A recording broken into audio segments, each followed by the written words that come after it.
রানী ও রোহিতের খুব ধুমধাম করে বিয়ে হয়, কিন্তু রোহিত ছিল নেশাগ্রস্ত। সে কিছুতেই মদ বিড়ি ছাড়া চলতে পারত না। তারপর একদিন সকালবেলায়, মা মা এদিকে এসো, দেখো আমি বিছানা ছেড়ে উঠতেই পারছি না মা। আমি হাত পা নাড়াতে পারছি না মা। এই কি বলছিস বাবা তুই? বাবা তুই ছাড়া আমাদের কে আছে? দাঁড়া, চিন্তা করিস না, আমি এক্ষুনি ডাক্তার ডেকে আনছি। রোহিতের বাদিক অসাড় হয়ে গেছে, বলতে পারেন পঙ্গু হয়ে গেছে। ও আর হাঁটাচলা করতে পারবে না।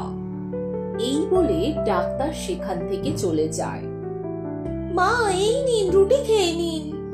বৌমা আজ খেতে পারছি, কিন্তু পরে কি হবে? রোহিতই ছিল যে একমাত্র রোজগার করত, কিন্তু এখন কি হবে? কিভাবে আমাদের সংসার চলবে ও রোহিতের চিকিৎসা চলবে?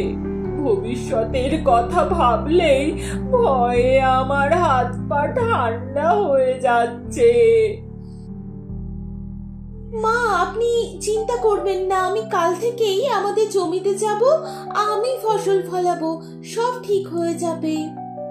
পরের দিন রানী মাঠে যায় আর সন্ধ্যা পর্যন্ত কাজ করে তারপর বাড়িতে ফিরে আসে। বৌমা, মাঠে তোমার দিন কেমন কাটলো? মোটামুটি ভালোই কেটেছে, কিন্তু যদি আমি ট্রাক্টর চালাতে পারতাম বা শিখে নি, তাহলে কিন্তু সহজেই আমি চাষ করতে পারবো। আরে বৌমা কি বলো, তুমি ট্রাক্টর চালাবে? গ্রামের লোকজন কি বলবে বৌমা? গ্রামের লোক কি বলবে ভেবে আমরা যদি বসে থাকি, তাহলে আমাদের আর সংসার চালাতে হবে না, আর আপনার ছেলের চিকিৎসা বন্ধ হয়ে যাবে। ঠিক আছে বৌমা, তুমি যেটা ভালো বোঝো সেটাই করো। এরপর পরের দিন, বৌমা দেখো তোমার সাথে কে দেখা করতে এসেছে। হ্যাঁ মা, উনি আমার পাড়া দুটো জ্যাঠা হন। উনি এসেছেন আমাকে ট্রাক্টর চালানো শেখানোর জন্য। আমি আজ থেকে ট্রাক্টর চালানো শিখছি ওনার কাছে। কিছুদিনের মধ্যেই রানী ট্রাক্টর চালানো শিখে যায়।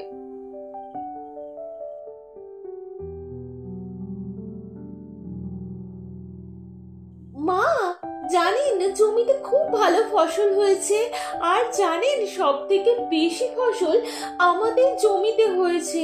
ফসল বিক্রি করে এবার প্রচুর টাকা আসবে মা। রানী দেখলো তার শাশুড়ি এই কথাটা শুনে খুব একটা খুশি হলো না, বরং চুপচাপ উঠে চলে যেতে লাগলো।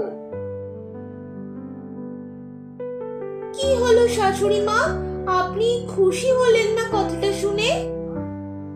বৌমা আজ ডাক্তার বাবু এসেছিলেন, বলছিলেন রোহিতের সুস্থ হতে 5 লাখ টাকা লাগবে। বুঝতে পারছি না কি করব। এই কথাটা শুনে রানী চুপ করে যায়। এর পরের দিন,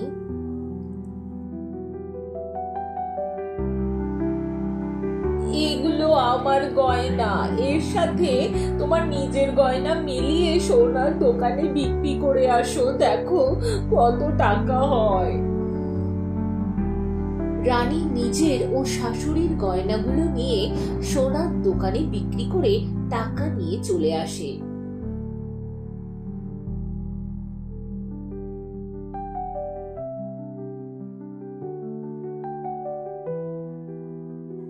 শাশুড়ি মা, শুধুমাত্র 3 লাখ টাকাই হয়েছে, বাকি টাকা কিভাবে আসবে? বৌমা তাহলে একটাই রাস্তা খোলা আছে, আমাদের জমিটা আমাদের বিক্রি করতে হবে। কি কি বলছেন মা? জমি বিক্রি করে দিলে আমাদের সংসারটা চলবে কি করে? আর কোনো রাস্তা তো নেই। রোহিত ঠিক হয়ে গেলে কাজ করে অনেক জমি কিনে নেবে। খুব এরপর শাশুড়ি বৌমা মিলে জমি বিক্রি করে সেই টাকা ডাক্তারের হাতে তুলে দেয়। এই নিন ডাক্তার বাবু, এবার তাড়াতাড়ি আমার ছেলেকে সুস্থ করে দিন তো। আপনার ছেলে সুস্থ হয়ে যাবে ঠিকই, কিন্তু ওর সুস্থ হতে মিনিমাম 6 মাস সময় লাগবে। এই কথা শুনে শাশুড়ি বৌমা চিন্তায় পড়ে যায় যে এবার ওদের এতদিন চলবে কি করে।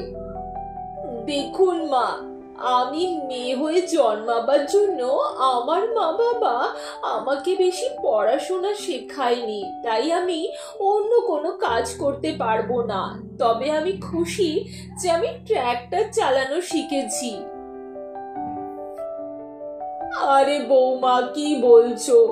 এখন তো আমাদের জমি নেই, তুমি ট্র্যাক্টর চালাবে কি করে?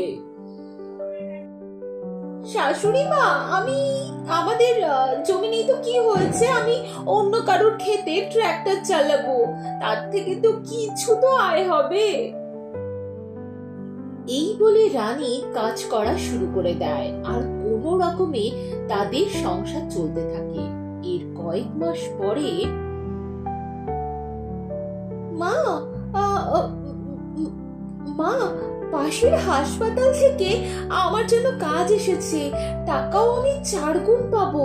তাই খাওয়া দাওয়া চিকিৎসা ছাড়া আমরা কিছু টাকা ভবিষ্যতের জন্য জমাতেও পারবো। কি বলছো বৌমা? কিন্তু কি কাজ বৌমা? শাশুড়ি মা, আমাকে হাসপাতালের অ্যাম্বুলেন্স চালাতে হবে। আরে বৌমা, তুমি তো আমার বৌমা নয়, ছেলে গো ছেলে। যাও যাও, ঈশ্বর তোমার মঙ্গল করুক। তুমি দেখিয়ে দিয়েছো সব কাজ সবাই করতে পারে, এর জন্য ছেলে বা মেয়ে হওয়ার কোনো দরকার নেই। এরপর রানী মন দিয়ে কাজ করতে থাকে। এরপর ও নিজের অ্যাম্বুলেন্সও কিনে নেয়। তারপর ওর হাজবেন্ডও ঠিক হয়ে যায় আর ওরা সবাই খুশি খুশি আগের থেকেও অনেক ভালোভাবে একসাথে থাকতে থাকে। আজকের ভিডিও ভালো লাগলে চ্যানেলটাকে সাবস্ক্রাইব করে ভিডিওতে একটা লাইক করে নিজেদের পরিবার এবং বন্ধুদের সাথে শেয়ার করতে কিন্তু ভুলো না।